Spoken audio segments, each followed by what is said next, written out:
वासुदेवाय।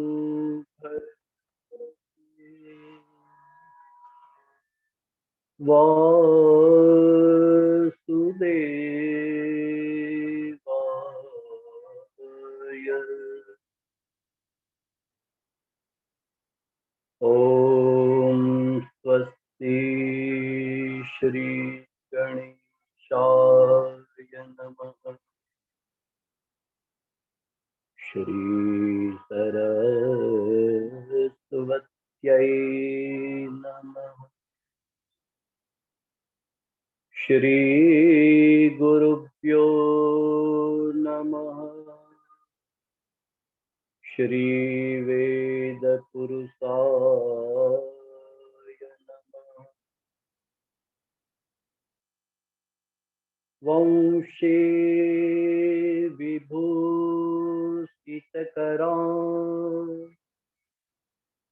नवनीरदाभा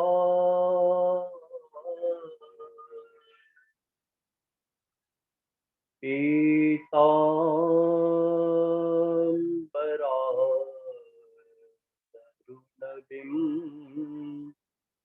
बफलातरोष्णा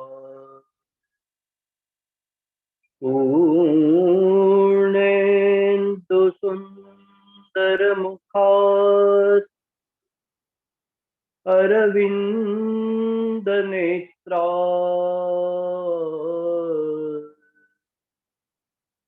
कृष्णात् परं किमपि तत्त्वमहं न जाने।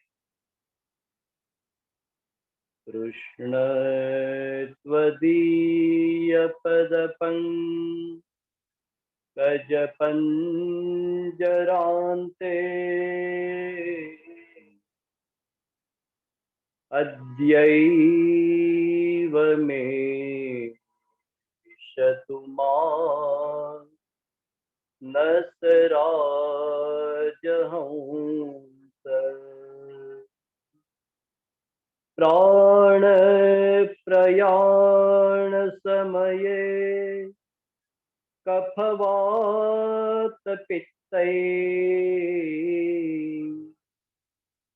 कण्ठावरोधनविधौ मरणं कुतस्ते।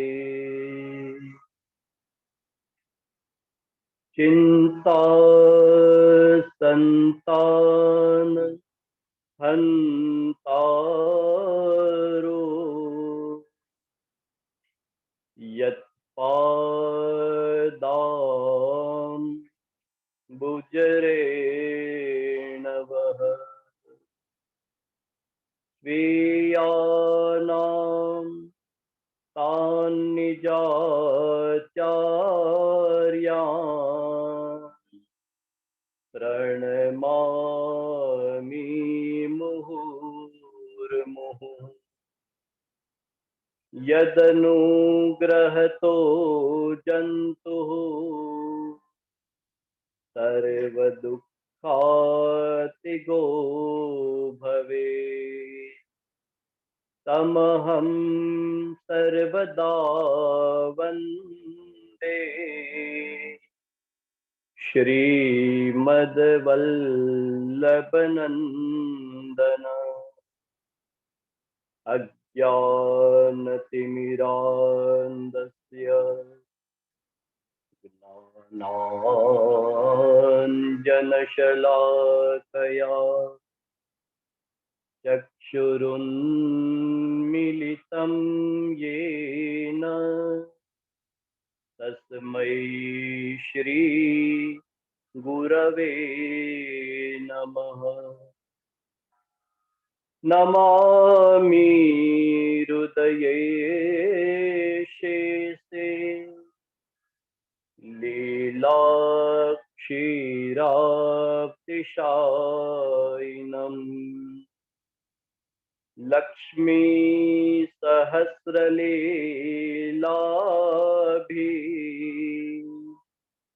सेव्यमानं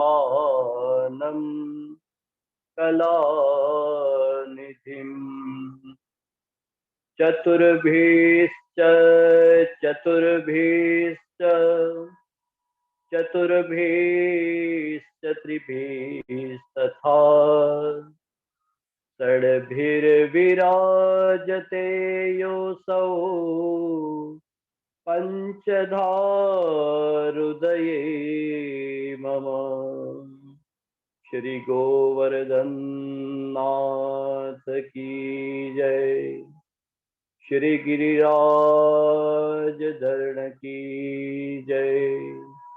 श्याम सुंदर श्री यमुने महारानी की जय। श्री वल्लभाधीश की जय। वल्लभकुल परिवार की जय। अपने अपने गुरुदेव की जय।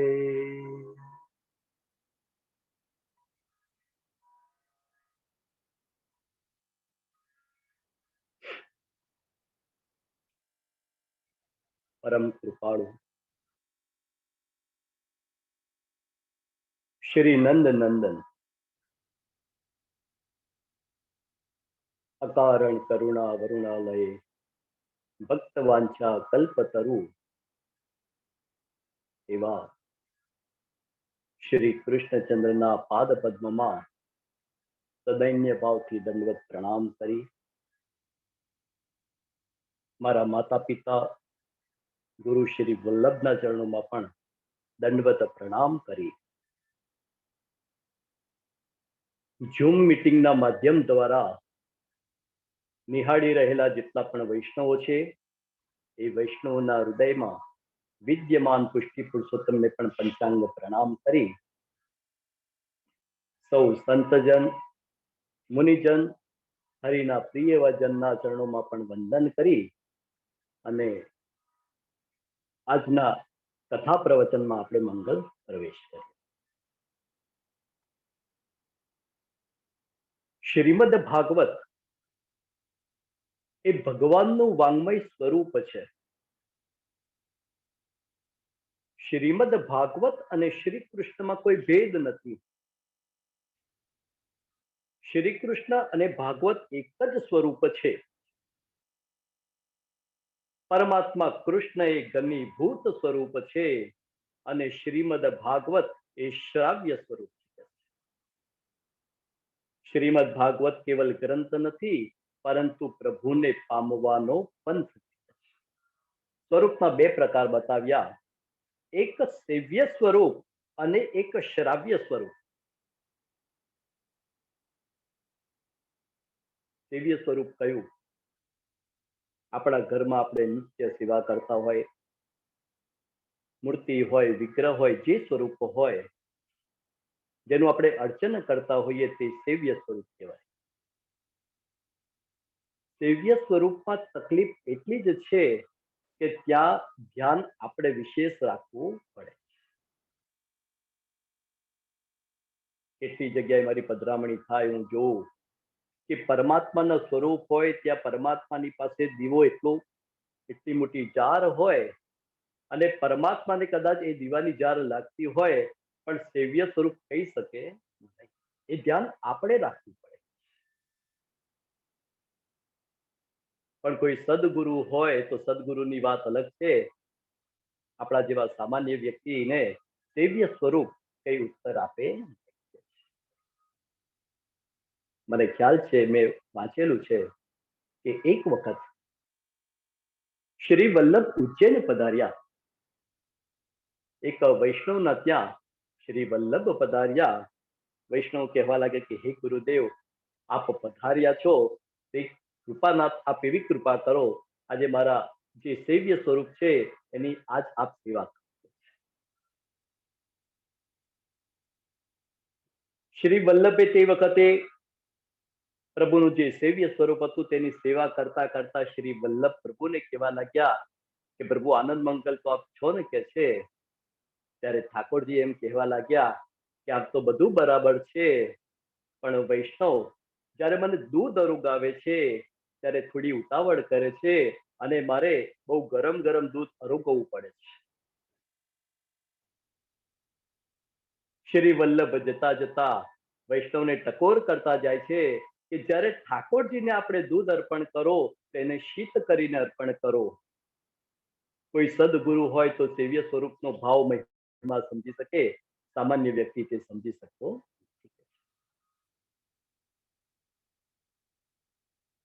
શ્રાવ્ય સ્વરૂપ પર વિશ્વાસ હોય તો શ્રાવ્ય સ્વરૂપ દરેક પ્રશ્નોના ઉત્તર આપણને આપે. આપણને વિશ્વાસ હોવો જોઈએ. દ્રઢ વિશ્વાસ હશે તો આપણને ભાગવતજીમાંથી આપણા દરેક પ્રશ્નનું નિરાકરણ આપણને મળશે.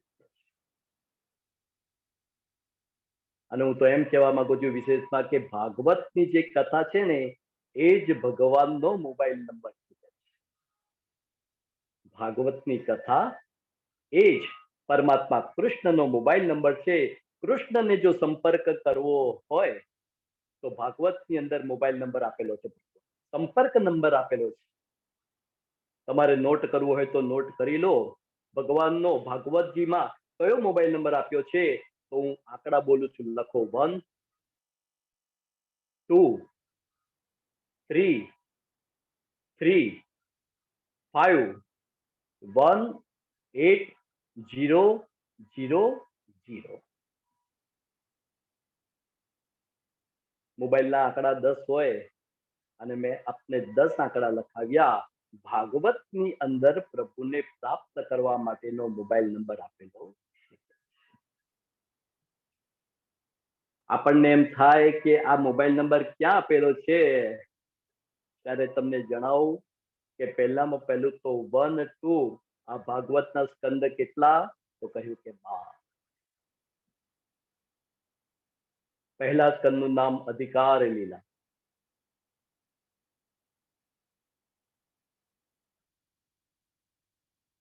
બીજા સ્કંદનું નામ છે સાધન લીલા.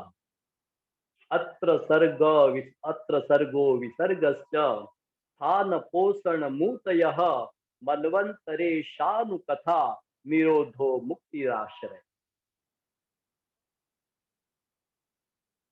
કોઈકમાં 19 અધ્યાય છે, કોઈકમાં 10 અધ્યાય છે, કોઈકમાં 33 અધ્યાય છે, કોઈકમાં 31 અધ્યાય છે, કોઈકમાં 15 અધ્યાય છે, કોઈકમાં 26 અધ્યાય છે, કોઈકમાં 24 અધ્યાય, કોઈકમાં 24 અધ્યાય.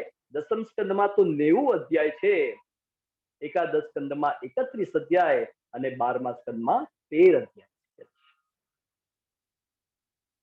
તો મોબાઈલ નંબરમાં 1 2 યાને 12 સ્કંદ. પછી આવ્યું છે 3 3 5. તો ભાગવતના અધ્યાય કેટલા તો 335 અધ્યાય. અને છેલ્લું આવ્યું 18000. તો ભાગવતના શ્લોક કેટલા તો કહ્યું કે 18,000 શ્લોક. ભાગવતની કથા, ભાગવતનો સંગ પ્રાપ્ત કોને થાય કે છે તો કૃષ્ણની જેની ઉપર કૃપા હોય, કૃષ્ણને જેની ઉપર કૃપા થાય તે જ ભાગવતનો લાભ, ભાગવતનો સંગ કરી શકે છે. એથી વિશેષ હું તો એમ કહેવા માંગીશ કે સોલાવાળા કૃષ્ણ શંકર દાદા તો એમ કહેતા કે કૃષ્ણ જેને પકડીને લાવે તે જ ભાગવત કથા શ્રવણ કરી શકે, નહીં તો બધાનું તે વાત નથી કે દરેક વ્યક્તિઓ શ્રવણ કરી શકે છે. તો આવો આપણો જે વિષય છે એ વિષયમાં આપણે મંગલ પ્રવેશ કરીએ. સૌ પ્રથમ શ્રીમદ ભાગવતને આપણે વંદન. શ્રીમદ ભાગવતમ પુરાણ તિલકમ યદ વૈષ્ણવાનાંદનમ યસ્મિન પારમહંસ્યમેવ મમલમ જ્ઞાનમ પરમ ગીયતે यत्र ज्ञान विराग भक्ति सहितम नैष्कर्म्यमा विस्तृतम तच्छृण्वन् प्रपठन् विचारण परो भक्त्या विमुच्ये नरः। શ્રીમદ ભાગવતમ પુરાણ તિલકમ. શ્રીમદ ભાગવત એ તો પુરાણોનું તિલક છે. ભાગવત એ તિલક સમાન છે કે છે. કેટલા પુરાણો છે મેં પહેલા પણ કહ્યું હતું, 18 પુરાણો. મદવયમ ભદવયમ ચૈવ ભત્રયમ ચતુષ્ટયમ, એમ 18 પુરાણો થાય છે. અનાપલિંગ 18 પુરાણોની અંદર કોઈ સર્વશ્રેષ્ઠ હોય તો તે શ્રીમદ ભાગવત.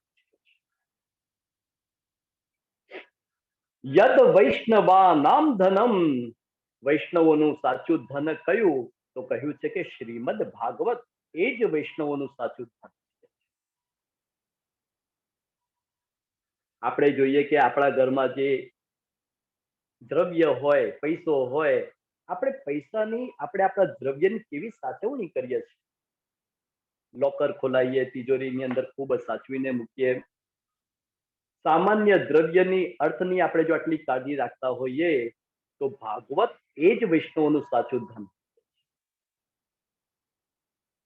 આપણા ઘરમાં ભાગવત હોય, કદાચ કોઈ આવીને પૂછે કે ભાઈ આપના ત્યાં ભાગવતજી છે, ત્યારે ત્યાં ભાગવતજી ધૂળ ખાતું હોય કે છે, ભાગવતજીના ગ્રંથિની ઉપર ધૂળ જામી ગઈ હોય, ત્યારે હું એટલું કહીશ કે વૈષ્ણવોનું સાચું કોઈ ધન હોય તો તે શ્રીમદ ભાગવત છે. દરેક પ્રકારની ગ્રંથિમાંથી આપણને દૂર કરે તે ગ્રંથ. યદ વૈષ્ણવા નામ ધનમ કે છે, યસ્મિન પારમહંસ્યમેવ મબલમ જ્ઞાનમ પરમ ગીયતે કે છે. પરમહંસોની સંહિતા, તેમાં કોનું નિરૂપણ કરેલું છે તો કહ્યું છે કે યત્ર જ્ઞાન વિરાગ ભક્તિ સહિતમ. આમાં ભક્તિની વાતો આવે, જ્ઞાન વૈરાગ્યથી સભર છે તે જ ભાગવત શીખે છે. જીવનમાં ભક્તિ કેવી હોવી જોઈએ તો ભાગવતની અંદર કહ્યું છે કે ભક્તિ કેવી હોવી જોઈએ, અહૈતુકી અને અપ્રતિહતા. બંને શબ્દો ખૂબ સમજવા જેવા છે. પહેલો શબ્દ છે અહૈતુકી, હેતુ વગરની ભક્તિ જીવનમાં હોવી ખૂબ જરૂરી છે. આપણે તો જ્યારે પણ મંદિરમાં જઈએ, જ્યારે પણ હવેલીમાં જઈએ, ત્યારે આપણી માગણીઓનું લિસ્ટ તૈયાર જ હોય કે હે પ્રભુ મારી આ ઈચ્છા પૂરી કરો, હે પ્રભુ મારી આ ઈચ્છા પૂરી કરો. ત્યારે પ્રભુને તો એમ થાય કે આ વ્યક્તિ મારી પ્રાર્થના નહીં પણ વેપાર કરવા માટે જ પધારે છે. દયારામભાઈએ કેટલું સુંદર લખ્યું છે, હરી પાસે કાંઈ ના માગીએ, માગે પસ્તાવો થાય, ઉદાસી આવે મારા નાથને વ્યાપાર સરીખો ગણાય. પ્રભુની પાસે હેતુ વગર જઈ અને પ્રભુની પ્રાર્થના કરવી. એક ભાઈએ હનુમાનજીની બાધા રાખી, અને હનુમાનજીને જ પ્રાર્થના કરી કે હે પ્રભુ મારા ઘરમાં બધું છે પણ શેર માટીની ખોટ છે, આપ કઈ કૃપા કરો મારા ત્યાં સંતાન થાય.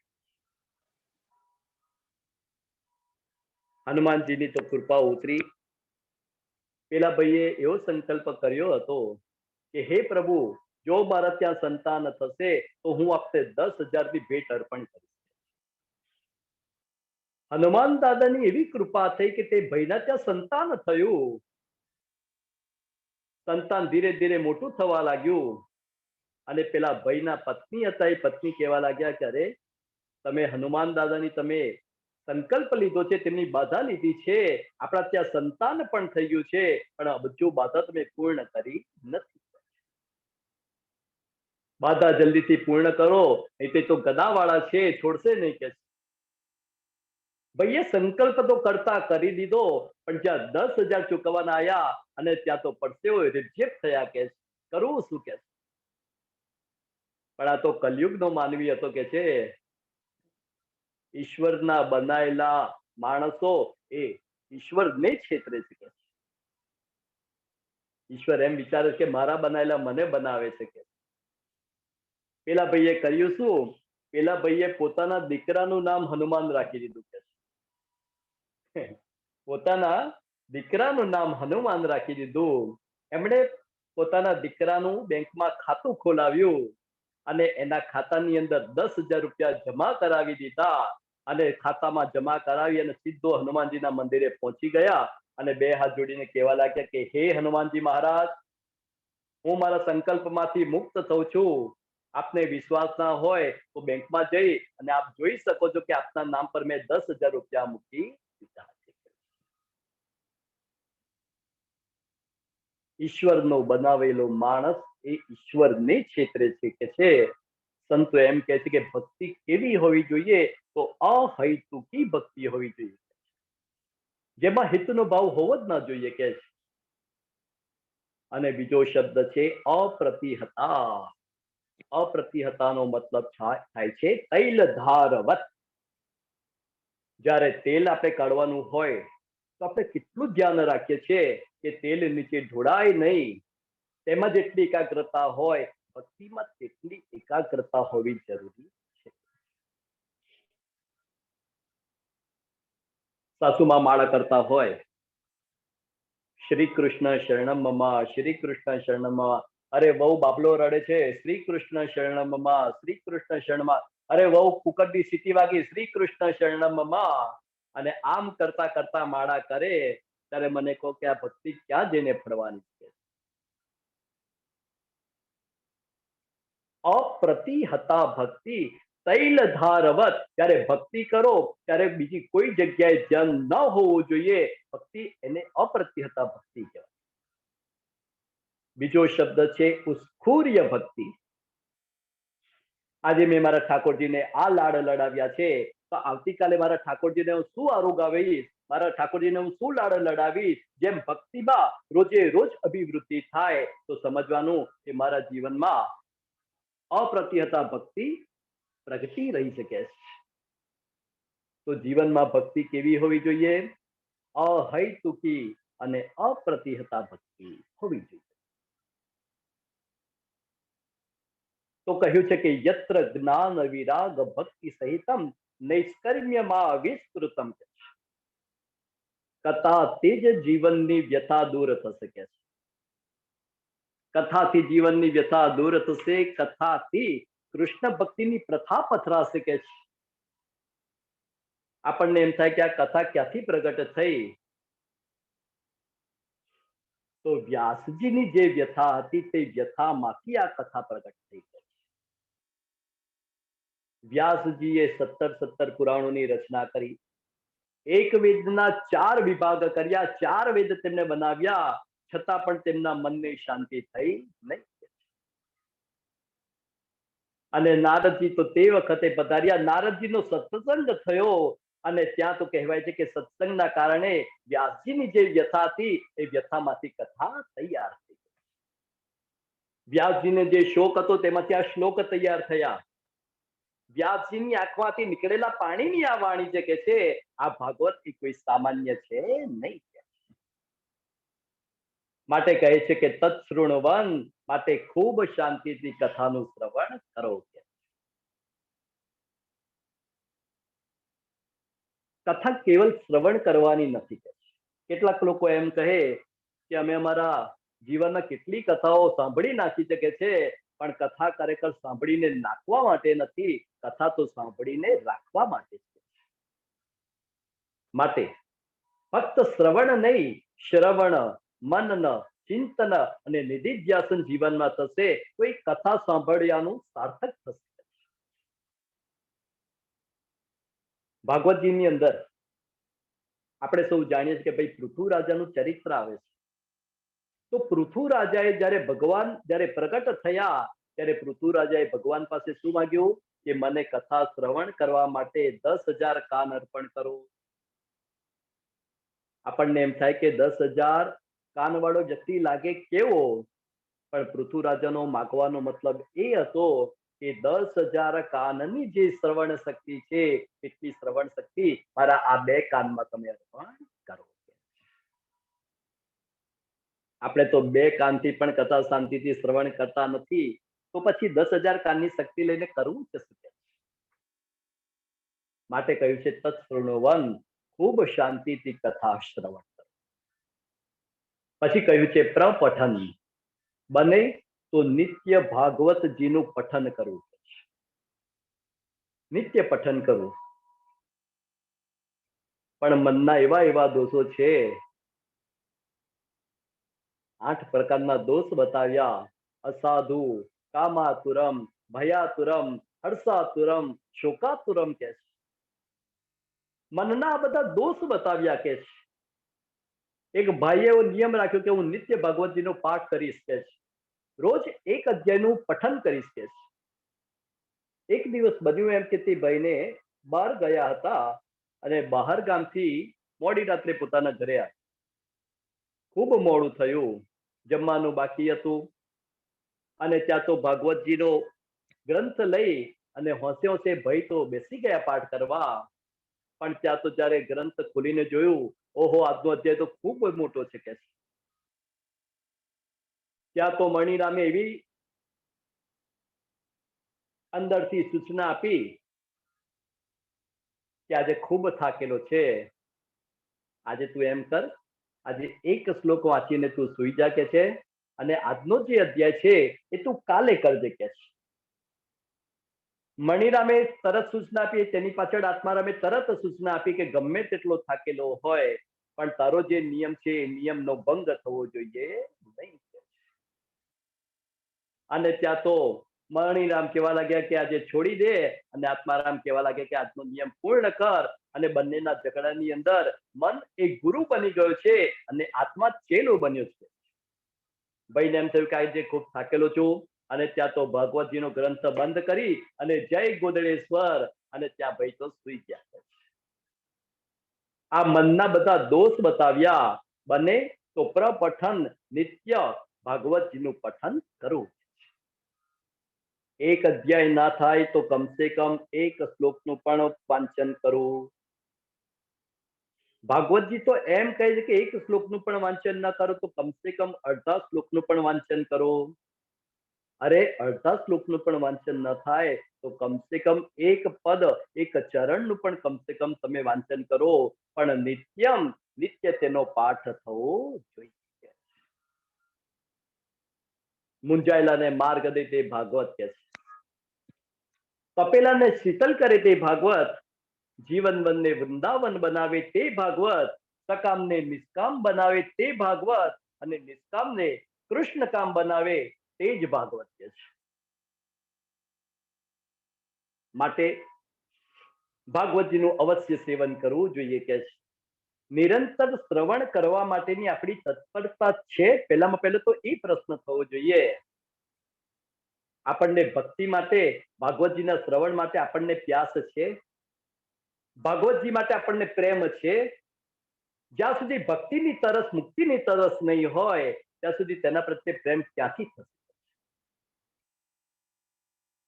પૂજ્ય રમેશભાઈ ઓઝા તેમના ગ્રંથની અંદર એક દ્રષ્ટાંત આપેલું છે, મને ખૂબ દ્રષ્ટાંત ગમે છે કે એક રેલવે સ્ટેશન, એક ટ્રેનની અંદર એક શેઠ બેઠા હતા. શેઠની બાજુમાં એક સાધુ મહારાજ બેઠા હતા, અને એટલામાં એક નાનો બાળક ત્યાં પાણીના ગ્લાસ લઈને ફરતો જાય, કોઈને પાણી જોઈતું હોય તો. શેઠે બોલાવ્યા, અરે અહીંયા આવો કે છે. એક ગ્લાસ કેટલાનો છે કે છે? ત્યારે બાળક કહેવા લાગ્યો કે શેઠ, 1 રૂપિયાનો એક ગ્લાસ છે. શેઠ કહેવા લાગ્યા કે 50 પૈસામાં આપો છે કે છે. એટલે બાળક તો કઈ બોલ્યો નહીં, પણ બાળકની આંખની અંદર કઈક તેજ દેખાયું છે, અને એ તેજની દ્રષ્ટિ થઈ પેલા સંતને કે છે. બાળક તો ત્યાંથી નીકળી ગયું કે છે, અને સંત તરત જ ઉતરી અને બાળક પાસે પહોંચે છે કે છે, અને બાળકને કહેવા લાગ્યા, અરે બેટા ક્યાં જાય છે કે છે. તે વખતે શેઠ પાસે તું આવ્યો, તે રૂપિયાની વાત કરી, શેઠે 50 પૈસાનું કહ્યું, તું બોલ્યા વગર નીકળી ગયો, પણ તારી આંખો કઈક જવાબ આપીને ગઈ, તો બેટા તું શું બોલ્યો એ જરા મને જણાવો કે. ત્યારે બાળકે ખૂબ સુંદર વાત કરી કે હે સાધુ મહારાજ, શેઠને તરસ જ નહોતી લાગી કે શેઠને તરસ નથી લાગી. જો શેઠને તરસ લાગી હત તો પાણીની કિંમત કરત નહીં. જેને તરસ લાગે તે કદી પણ પાણીની કિંમત કરે નહીં.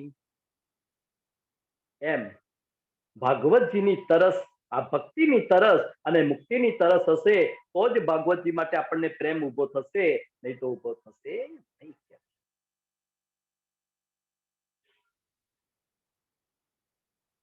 સંતો તો ભાગવતને સરિતાની સાથે સરખાવે છે. સંતો એમ કહે છે કે ભાગવત એ મંદિર નહીં પણ એ સરિતા જ કે છે. આપણને એમ થાય કે સરિતા અને મંદિરમાં ભેદ શું છે કે છે? જો કદાચ ભાગવત જો મંદિર હોત તો એક જગ્યાએ સ્થિર હોત કે છે, પણ આ તો સરિતા છે માટે વહેતી વહેતી એને જ્યાં બોલાવો ત્યાં પધારે કે. અત્યારે અહીંયા આગળ ભારતમાંથી આ પ્રવાહ વહેતો વહેતો છેક પાશ્ચાત્ય દેશની અંદર પધારી રહ્યો છે, તો કહે છે કે કથા એ સરિતા છે કે છે, કથા મંદિર નથી.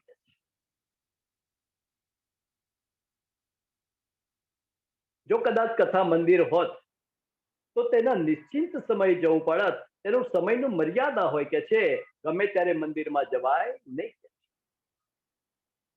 જ્યારે સરિતા છે તો સરિતાને તો દરવાજા જ ક્યાં છે કે છે, ત્યાં તો સદાયના માટે સરિતા આપણું સ્વાગત કરતી હોય છે. માટે કથા એ સરિતા છે કે છે. મંદિરમાં આપણે જઈએ, મંદિરમાં આપણે કઈ અર્પણ કરવું હોય તો આપણે સીધું સીધું ભગવાનને અર્પણ નથી કરી શકતા, એમાં મધ્યસ્થી છે. મંદિરમાં કોઈ પૂજારહી હોય તો પૂજારહીને આપણે વસ્તુ અર્પણ કરવી તો પૂજારહી ભગવાનને અર્પણ કરે. મારે અત્યારે એક વાત ખાસ કરીને કહેવી છે બધાને કે આપણે મંદિરમાં જે સેવા કરતા હોય આપણે એના માટે શબ્દ વાપરીએ છીએ પૂજારી, પણ મૂળ શબ્દ પૂજારી નથી. What is the definition of પૂજારી? જો ખરેખર સમજવા જઈએ તો અરીનો મતલબ થાય છે શત્રુ. જો પૂજા જ જેની શત્રુ છે તેને પૂજારી કહેવાય.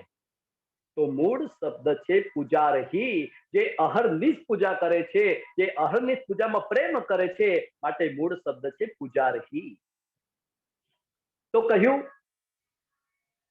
કે મંદિરમાં સીધી કોઈ વસ્તુ અર્પણ થાય નહીં, જ્યારે સરિતામાં એ બાધ નથી. મંદિરમાં જવું હોય એટલે સ્નાન કરીને જવું પડે, પવિત્રતાની સાથે જવું પડે, પણ કથા તો એ સરિતા છે. સરિતા શું કે તારે સ્નાન કરવાની પણ જરૂર નથી, તું આવ હું તને પવિત્ર કરીશ. મંદિરમાં પવિત્રતાની સાથે જવું પડે, ત્યારે સરિતા એમ કહે કે તું આવ હું તને પવિત્ર કરીશ. તો કથા એ સરિતા છે. મંદિરમાં તો સાંપ્રદાયિકતાનો પણ બાધો હોય. ભાઈ અમુક મંદિર હોય તો અમુક જ્ઞાતિના વ્યક્તિઓ જ જાય કે છે, જ્યારે સરિતામાં તો એવું કોઈ બાધ જ નથી કે છે. માટે કહ્યું સંતો એમ કહે છે કે કથા મંદિર નહીં પણ સરિતા છે. આ કથા રૂપી, આ સત્સંગ રૂપી સરિતામાં આપણે સૌ ફક્ત સ્નાન કરવાનું નથી, પણ સ્નાનની સાથે આપણે ગતિ પણ કરવાની. ગંગાજીમાં આપણે સ્નાન કરીએ અને ત્યાં ઘાટ ને ઘાટ ઉપર રહીએ તો ફક્ત આપણે થોડા પવિત્ર થઈએ, પણ પવિત્રતા પછી શું કે છે? તો જેમ ગંગાજી ગંગોત્રીથી નીકળી અને જેમ સાગરને જઈને પડે છે, તેમ આપણે પણ આ કથા રૂપી સત્સંગ રૂપીમાં સ્નાન કરી અને દયાના સાગર કૃષ્ણના આપણે ભળી જવાનું છે. તો ખરેખર એકલું સ્નાન બતાવ્યું નથી, પરંતુ સ્નાનની સાથે ગતિ પણ બતાવી છે. કૃષ્ણને પ્રેમ કરવાનો છે, પરંતુ કૃષ્ણની સાથે પ્રેમ જાગૃત થાય કઈ રીતે કે છે? તો કૃષ્ણની અંદર પ્રેમ જાગૃત કરવો હોય તો તેના માટે જ શ્રાવ્ય સ્વરૂપની સેવા કરવી પડે. આ ભાગવત એ શ્રાવ્ય સ્વરૂપ છે, કૃષ્ણ એ સેવ્ય સ્વરૂપ છે.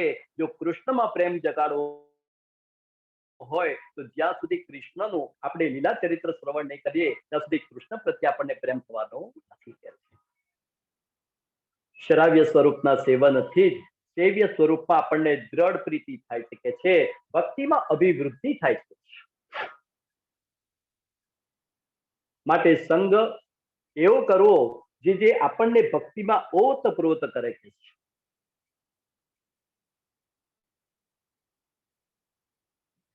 ભાગવતની અંદર લખ્યું છે કે વાણી કોની શ્રવણ કરવી કે છે. આપણે પહેલા દિવસે જે પંચમ અધ્યાય સુધી આપણે કથાનું આપણે શ્રવણ કર્યું હતું, આજે ષષ્ઠ અધ્યાય એટલે છઠ્ઠા અધ્યાયની વિધિ એ આજે ભાગવતજી ની કથા કોણ કરી શકે, તો વાણી કોની શ્રવણ કરવી, તો ભાગવતજી કહે છે વિરક્તો વૈષ્ણવો વિપ્રો વેદ શાસ્ત્ર વિશુદ્ધિકૃત દૃષ્ટાંત કુશલો ધીરો વક્તા કાર્યોતિ નિસ્પૃહ. આ શ્લોકમાં કહ્યું છે વિરક્તો વૈષ્ણવો વિપ્રો. પહેલામાં પહેલો શબ્દ વપરાયો છે વિરક્તો. જે વિરક્ત હોય એવા વ્યક્તિની જ વાણી શ્રવણ કરાય છે. જે ફક્ત અર્થ મને કેટલા મળવાના છે, ફક્ત પોતાની દક્ષિણાનું ચિંતન કરી અને જે કથા શ્રવણ કરાવે તેની વાણી અસર પણ કરે નહીં. વિરક્તો વૈષ્ણવો વિપ્રો કહે છે. વક્તા ગમે તેટલો જ્ઞાનથી સભર હોય, શબ્દ ભંડોળ પણ તેની પાસે હોય, પણ તેની અંદર જો કદાચ કૃષ્ણની ભક્તિ નહીં હોય તો તેના શબ્દોની અસર આપણને થવાની નથી. માટે શબ્દનો ઉપયોગ કર્યો વૈષ્ણવો. આપણને એમ થાય કે વૈષ્ણવ એટલે શું? ગળામાં તુલસીની 2 કંઠી ધારણ કરી ઉર્ધ્વ પુંડ કર્યું એટલે તે વૈષ્ણવ કહેવાય, પરંતુ તે ફક્ત વૈષ્ણવ ત્યાં પૂરતો નથી.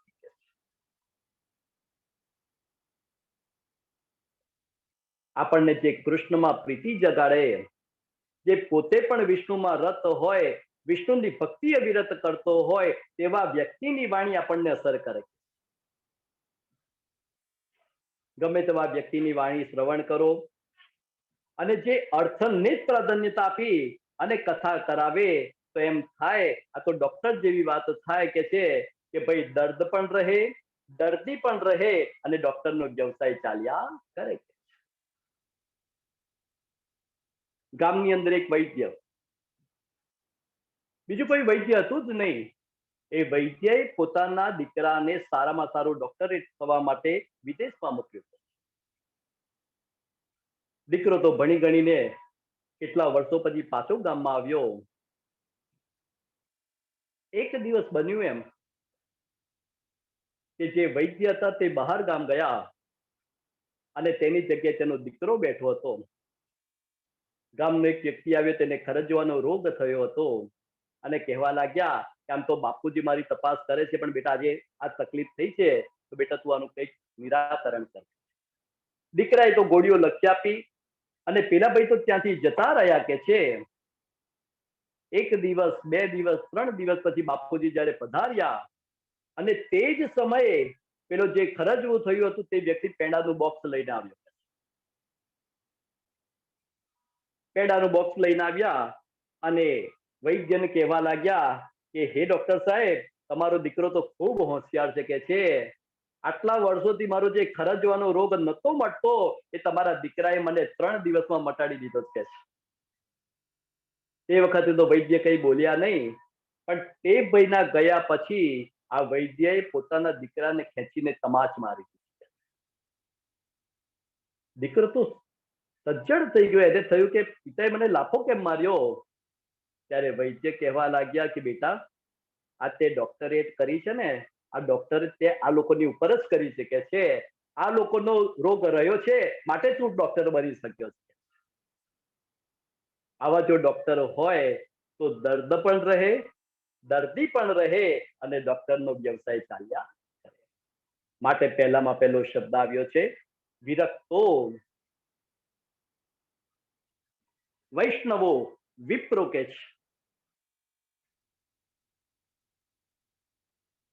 બ્રહ્મ સંબંધની કંઠી ધારણ કરી હોય, ફક્ત તુલસીની કંઠી ધારણ કરી હોય, બ્રહ્મ સંબંધ લીધો હોય, પણ શ્રી વલ્લભ પ્રત્યે પૂર્ણ આસ્થા કે વિશ્વાસ ન હોય તો કે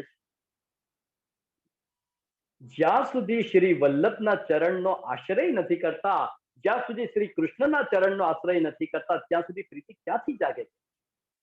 શ્રી વલ્લભના ચરણનો આશ્રય જ આપણને કૃષ્ણ પ્રત્યે પ્રીતિ જગાડશે. જગતની ભીતિ દૂર થઈ અને કૃષ્ણમાં પ્રીતિ પ્રકટ થશે ક્યારે? કે જ્યારે વલ્લભનું ચરણ આશ્રય કર્યું હશે તો. પંચતંત્રની અંદર એક સુંદર વાર્તા આવે છે. એક જંગલની અંદર હરણનું ટોળું હતું અને તે હરણના ટોળામાંથી હરણનું એક બચ્ચું તેમનાથી અલગ હતું. દિવસ પૂરો થયો, સંધ્યાકાળ થઈ અને જ્યાં રાત્રિનો સમય આવ્યો અને ત્યાં તો હરણનું બચ્ચું થર થર થર થર કાંપવા લાગ્યું કે હમણાં ક્યાંથી કોઈ એવો પ્રાણી આવશે અને મારો કોળિયો કરી જશે કે છે. કરવું શું કે છે? હરણનું બચ્ચું ત્યાં થરથર કાપતું હતું અને ત્યાં તો તેણે સિંહના પગલા જોયા એટલે વધારે કાંપવા લાગ્યું કે શું કરું કે છે. અને ત્યાં તો હરણના બચ્ચાએ પ્રભુને પ્રાર્થના કરી કે હે પ્રભુ કઈ મતી જગાડ કે છે. અને તે જ સમયની અંદર એક જંગલી પ્રાણી આવી અને ત્યાં હરણના બચ્ચાનો શિકાર કરવા જાય અને હરણનું બચ્ચું કહેવા લાગે કે જરા થોભો મારી વાત સાંભળી લો. તમને આ કોના ચરણ ચિહ્ન દેખાય છે? ત્યારે પેલું પ્રાણી કહેવા લાગ્યું આ તો આપણા વનરાજ સિંહના ચરણ ચિહ્ન છે. હરણનું બચ્ચું એમ કહેવા લાગે કે વનરાજ હમણાં જ અહીંથી પસાર થયા છે ને એવું કહેતા ગયા છે કે મારું કામ જેવું પૂરું થાય ત્યાર પછી હું તારો ખોરાક ગ્રહણ કરીશ. આ સિંહનો ખોરાક છે, આ સિંહનો ભાગ છે. જો વનરાજના ભાગમાંથી તમે ભાગ પડાવશો તો વનરાજ તમને પણ છોડશે નહીં. પેલું પ્રાણી વિચાર કરવા લાગ્યું કે બધાના ભાગમાંથી ભાગ પડાવી શકાય પણ આ તો વનરાજનો ભાગ છે તો વનરાજના ભાગમાંથી ભાગ પડાવી શકાય નહીં. એ પ્રાણી તો ત્યાંથી પોતાનો રસ્તો પકડ્યો. બીજા 2-3 પ્રાણીઓ આવતા જાય અને હરણનું બચ્ચું આ જ કથા કહેતો જાય. પણ બન્યું એમ કે જે સિંહના પગલા હતા તે સિંહ ત્યાં આવી ચડ્યો કે છે અને જ્યાં સિંહ તરાપ મારવા જાય અને ત્યાં તો હરણનું બચ્ચું કહેવા લાગ્યો જય હો જય હો જય હો. સિંહ વિચાર કરવા લાગ્યા મરવાનું નજીક છે આ જયકાર બોલાવે છે કોની કે છે. હરણનું બચ્ચું કહેવા લાગ્યા કે હે પ્રભુ હે વનરાજ આપનો જયકાર હો કે છે. હે વનરાજ સિંહ આપ જ્યારે નતા જેટલા પણ પ્રાણીઓ મને મારવા માટે આવતા હતા ત્યારે ફક્ત આપના ચરણ ચિહ્નનો મેં આશ્રય લીધો હતો અને આપના ચરણ ચિહ્નના લીધે કોઈએ મારો વાળ સ્પર્શ કર્યો નથી, મારો કોઈએ વાળ બગાડ્યો નથી કે છે. હવે તો સાક્ષાત આપ પધાર્યા છો તો હવે મારો વાળ કોણ વાંકો કરી શકશે કે છે. એટલે સિંહ તો વિચાર કરવા લાગ્યા કે ભાઈ બધાને ખવાય પણ હવે આ હરણને મરાશે નહીં. અને ત્યારથી એ સિંહ અને હરણના બચ્ચાની દોસ્તી થઈ ગઈ. સામાન્ય સિંહનું ચરણ ચિહ્ન જો હરણને અભયત્વ પ્રદાન કરતું હોય તો શ્રી વલ્લભના ચરણ ચિહ્નનો જો આશ્રય લો, શ્રી વલ્લભના ચરણનો જો આશ્રય લો તો અભયત્વ દૂર કેમ ના થાય કે શ્રી વલ્લભનું ચરણ આપણને કૃષ્ણ ભક્તિ તરફ પ્રેરે. સંસારની જે પ્રીતિ છે, સંસારની જે ભીતિ છે એ ભીતિને દૂર કરી શકે છે. માટે સુરદાસજી કહે છે ને દ્રઢઈન ચરણન કેરો ભરોસો, દ્રઢઈન ચરણન કેરો, દ્રઢઈન ચરણન કેરો ભરોસો, દ્રઢઈન ચરણન કેરો કે છે. માટે બને તો શ્રી વલ્લભના ચરણનું શરણ ગ્રહણ કરવું. તો આપણી વાત ક્યાં હતી? ભાગવતના વક્તાની. વિરક્તો વૈષ્ણવો, ત્રીજો શબ્દ આવે છે વિપ્રો. વ્યાસ એ બ્રાહ્મણ શરીર હોવું જોઈએ. અત્યારે કોઈ પણ કથા કરવા બેસી જાય પણ ખરેખર તે અધિકાર બ્રાહ્મણને જ સોંપેલો છે કે કોઈ પણ વ્યક્તિ કથા કરી શકે નહીં. વિરક્તો વૈષ્ણવો વેપ્રો, વેદ શાસ્ત્ર વિશુદ્ધિકૃત, જેની પાસે વેદ પુરાણ ઉપનિષદોના જેની પાસે દ્રષ્ટાંત છે અને જે દ્રષ્ટાંત દ્વારા જે સિદ્ધાંત સમજાવી શકે એવા કુશલ વક્તાની અહીં ભાગવતની અંદર ચર્ચા કરી છે. દૃષ્ટાંત કુશલો ધીરો વક્તા કાર્યો નિસ્પૃહ.